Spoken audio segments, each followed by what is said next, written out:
G'day, Bomber fans. We've got some big news today. We've got a bit to discuss. We've got to talk about of course, we're going to talk about the potential pick swap involving Carlton's pick 9. That is well and truly on the agenda, but there is a bit more to discuss as well. Let's just get right into it. Before we get into the juicy stuff, we're going to chat about something that caught my eye on Friday afternoon. There were three individuals at Essendon's training on Friday at the Hangar.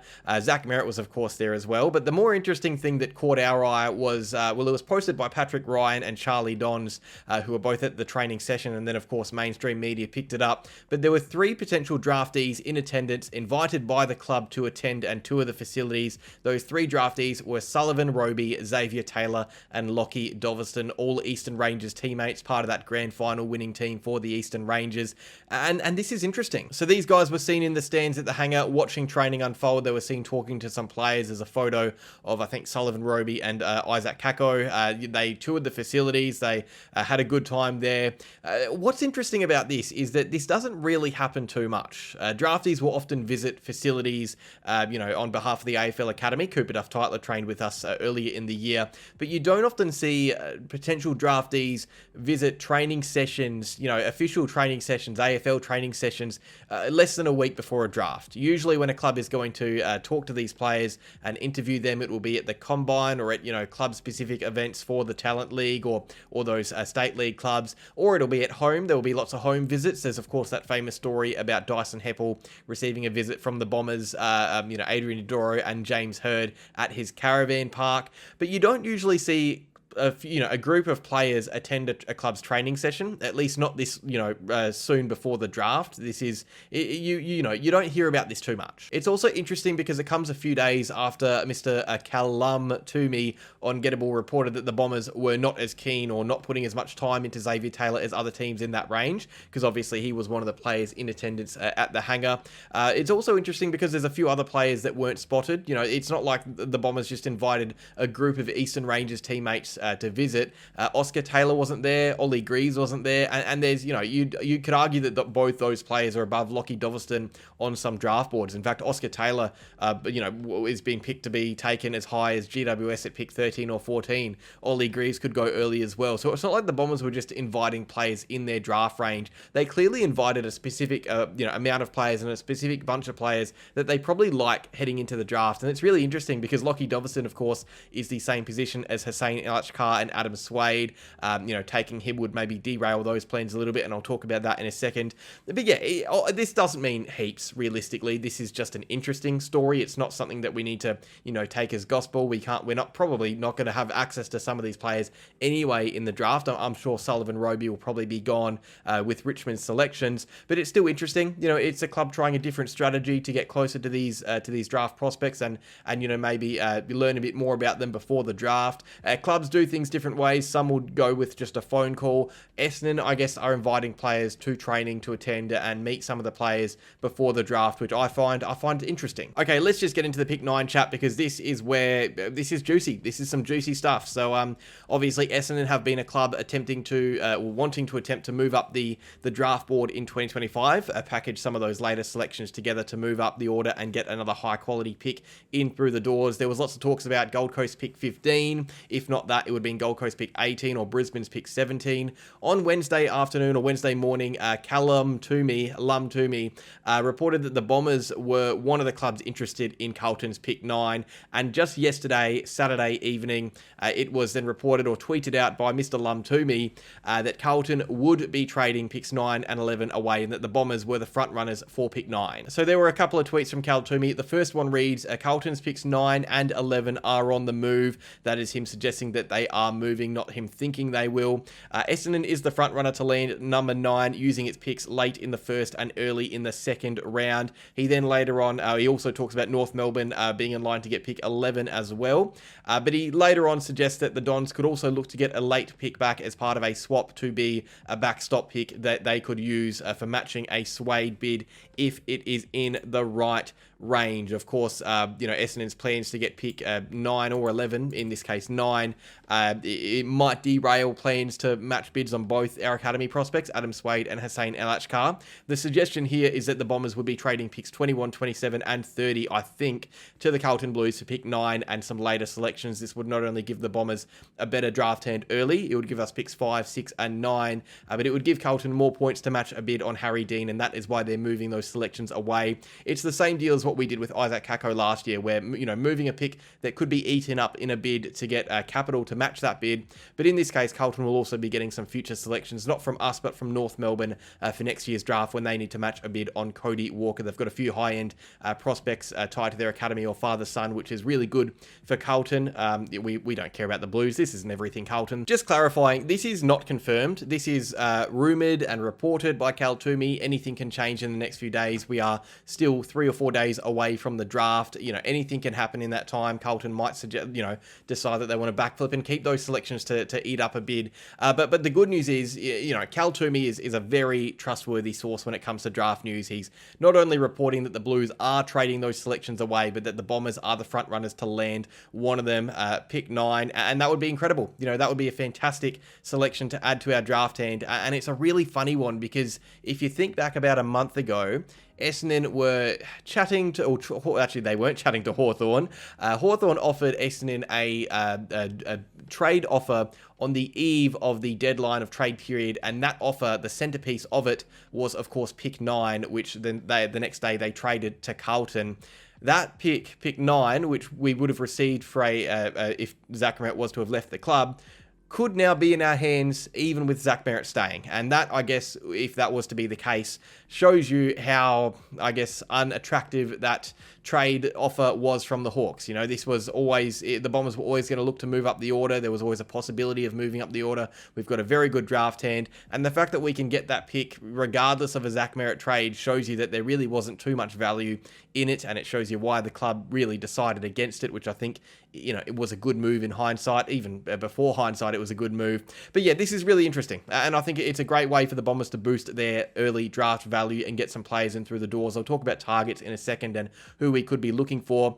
But yeah, again, it's not confirmed. We are just the front runners at the moment for pick 9. If we were to get it, I would be over the moon. You guys would have seen on the Pommy and Oz stream, if you watched it, that I was going pretty hard for that Carlton selection when a bid came for Harry Dean. It's looking like the Bombers could get this pick even earlier through the doors and target some high upside talent in the draft. Picks 5, 6 and 9 would be incredible to have, and it would really boost our value going into draft night. So let's say we get our hands on pick 9. Who would the Bombers be targeting with that selection? We've of course got picks 5 and 6 that we may be using on midfielders, according to some in the know.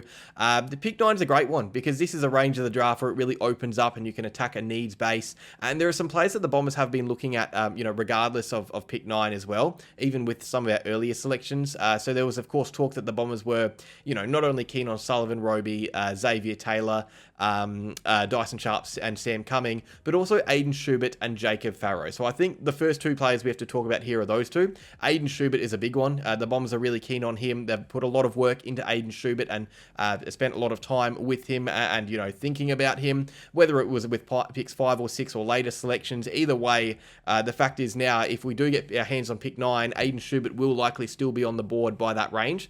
There are 2 selections before picks 9 that aren't tied to Essendon after picks 5 and 6. We've got 3 selections in a range of 5 picks, which is great. And one of those selections, I wouldn't be surprised if it was used on Aiden Schubert. The other one is Jacob Farrow, who is a really good blend of not only upside with his body, but he's a good ball user, which the Bombers need as well. Some would say Josh Lindsay. I agree. I'd be a big fan of the Bombers drafting Josh Lindsay, but I think the fact is Essendon as a club are more keen on Jacob Farrow, who probably would be available in that range. And someone else we have to discuss is Lockie Doverston. So he was obviously one of the 3 players pictured at the Hangar the other day alongside Sullivan Roby and Xavier Taylor.